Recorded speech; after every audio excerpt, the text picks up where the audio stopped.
So several things happened here in the history of the U.S. First of all, it wasn't a very friendly environment in between sites. So, we had Las Vegas, which was probably one of the very first sites that opened. It was opened by corporate. And then we had Sherman Oaks, which was one of the other first sites on the West Coast that were opened.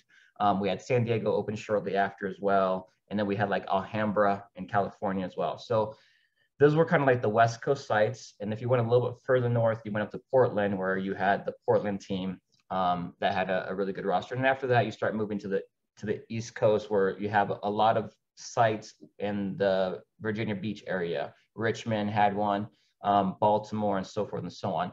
And the reason that we had this kind of weird East Coast, West Coast thing was because there was a lot of sites opening up under the corporate banner on the West Coast, like the Las Vegas site and the Sherman Oaks sites, whereas the sites on the East Coast were being opened up by franchise owners. One owner that owned like 5 or 6 sites over there, and he opened up a whole bunch of them. So we had this really huge, like, massive growth in between that like 95, 96, 97, 98 era, where all these sites started popping up, and Ultrazone became very popular all around, and there were sites everywhere. But it was very competitive in the sense of like the top teams. Like, for example, when we went to Clash, we played against the local Sherman Oaks team there. People like Skywalker and Shade and them were present at the time.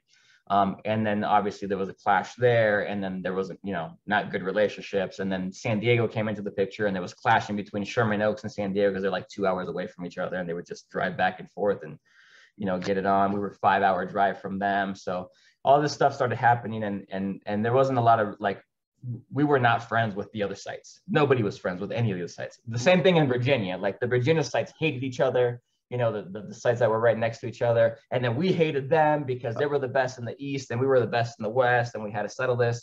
And back in the day, we had the forums, and this was the beginning of the internet back in this era, right? If you remember the AOL days and everything else. So we used to go on the forums, and people would just post paragraphs of just smack talking, bad trash talking to one another, saying how they went into their site and beat on all their players and did this and the other. So the environment early on was very, very competitive, very, very like a lot of smack talk. Like, I know it's completely the opposite mentality, like kind of the environment that I experienced when going, and traveling to Australian events, if I would, or encountering the Australian people in general and the mentality behind the tournament. One of the things about playing the US players, I noticed when they do come and play in the Worlds and things, you can tell they're like surprised or shocked at the way that the teams are interacting and the players are interacting. And I can only imagine what the tournaments must have been like in the early days. Like, what was it like inside the building, like before games, after games? It was massive yelling and screaming. It was, it was aggressive play. You would go into the arena before the game would start, and you'd hear teams start their chants and their roars before the game starts. Then you would hear the game go. When we played in Las Vegas, for example, which was a pretty big site, we had 3 bases, we had upper ramps, and the bases were very, very complicated. There was one door in, there was a panel which 2 people can sit behind the panel watching that one entrance. And then we had 2 little windows on the side, and all the bases were the same. So if you had a righty and a lefty inside that base that can avoid getting stunned from the windows, and you had somebody up in the ramps sniping down on the door, it was really hard to get into the bases. So there was a lot of concentration on strong base D and base cracking early on in the Las Vegas side where we held the first 3 nationals, right? So there was just a lot of yelling, a lot of talking. Get out of my base! You're dead, because you had to walk in through that one door to get in. And it was just massively difficult for a lot of people coming to the site to deal with that kind of an arena and that kind of a base. So there was just a lot of times where we shut teams out, and nobody got the base the whole game. And we were, obviously we made that very vocal when things like that happened, and we knew that things like that were happening.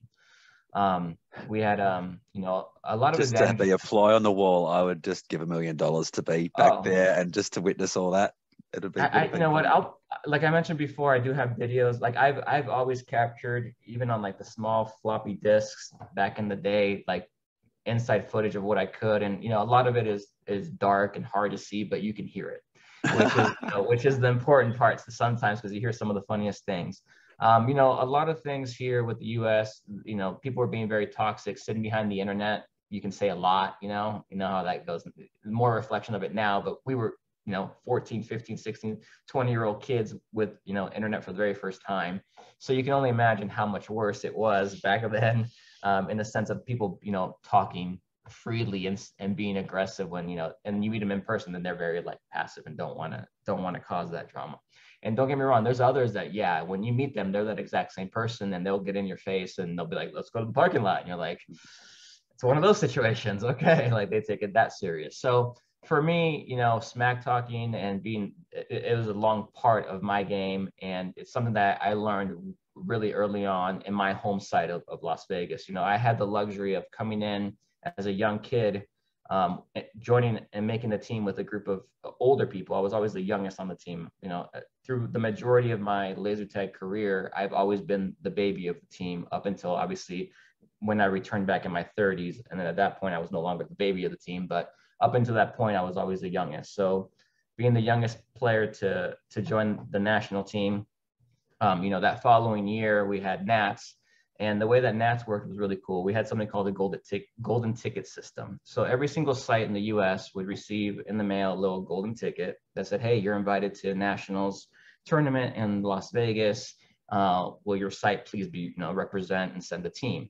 The owners or the managers got that ticket. And then from there, if they wanted to send the team, they can, like I said, put together a team and send it.